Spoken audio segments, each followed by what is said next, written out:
नमस्कार मु जगा सागर खबर एई स्पेशल रे आपनकु स्वागत। नुआपड़ा जिल्ला रे बेआईन निशा कारोबार विरोध रे पुलिस को मिलिछि एक बड़ सफलता।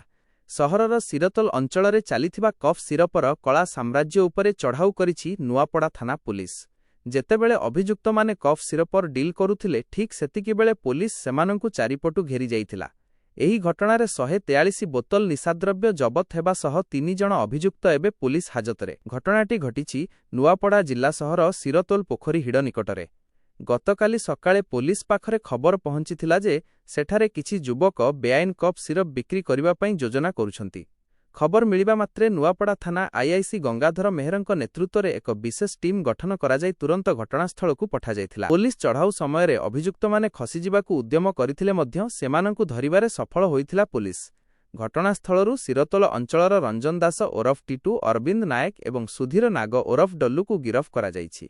सेमानंक पाखरु पुलिस 143 बोतल बेआईन कफ सिरप सह नगद 1050 टंका एवं गोटिए मोबाइल फोन जबत करिछि।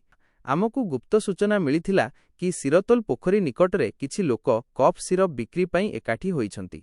आम टीम चढ़ाऊ करी 3 जणंकु गिरफ करिछि एवं सेमानंकु कोर्ट चालाण करा जायछि। आगकु मध्य एई अभियान जारी रहिबो। पुलिस कहिबा अनुसार गिरफ होइथिबा 3 जण अभियुक्तंकु कोर्ट चालाण करा जायथिला, मात्र जामिन नामंजूर हेबारु सेमानंकु एबे विचार विभागीय हाजत अर्थात जेल को पठाई दिया जायछि। नुआपड़ा सहरकु निशामुक्त करिबा पई पुलिस एबे एक्शन रे अछि। विशेषकरी युवपीढ़ी को बिना प्रेस्क्रिप्शन रे कफ सिरप बिक्री करुथिबा बेपारींक उपरे पुलिस कड़ा नजर रखिछि। एही कारोबार पछरे आउ काहार हाथ अछि से नेई मध्य अधिक खोलताड़ जारी रहिछि।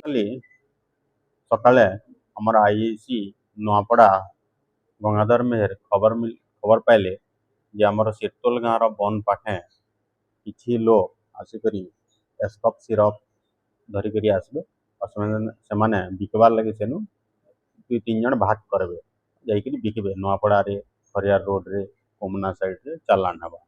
तो से खबर के आधार करी हम गोटे पुलिस टीम फॉर्मेशन कले। फॉर्मेशन करी प्राय 10:30 रु 11 बजे भितर से जगार रेड डाले। खबर मुताबक सेनु 3 जन लोग 2टा बैग धरिकरी बस माने पहुंची थिले। से बैग संगे से लोक मन को अटक रखी करी बैग र तलाशी नेबार से 143 टा एस्कप सिरप जहाँ कि हम करेक्ट बोल सेटा मिलला। तापर एनडीपीएस रूल और एक्ट अनुसार जे प्रोविजन अच्छे से प्रोविजन प्रोसीजर रे सब इन्वेस्टिगेशन आरंभ ही करे संध्या सुधा आम सब प्रोसीजर सारू। से बाबद रे हमर नुआपड़ा थाना केस नंबर 93 रजिस्ट्री है 93/2026 रजिस्ट्री है और 3 जन आसामी रंजन कुमार एल टीटू दास, अरविंद नायक, डालू एल सुधीर नायक 3 जन घर नुआपड़ा एरिया रे से गिरफ कराला और से आज कोर्ट चालान। खबर ये करेज जी जबत होचे तार हाराहारी मूल्य है 35,000 टंकार घिनीचन और बिकले मोर देन 60,000 टंकार से निरपेक्ष खबर सबुबेले आपणक सह। ब्यूरो रिपोर्ट सागर खबर। नमस्कार, आपण देखुछंती सागर खबर। सत्य एवं सठिक सूचना पई आम चैनल को लाइक और सब्सक्राइब करंतु एवं एही वीडियो को शेयर करी समस्तंक पाखरे पहुंचांतु। धन्यवाद।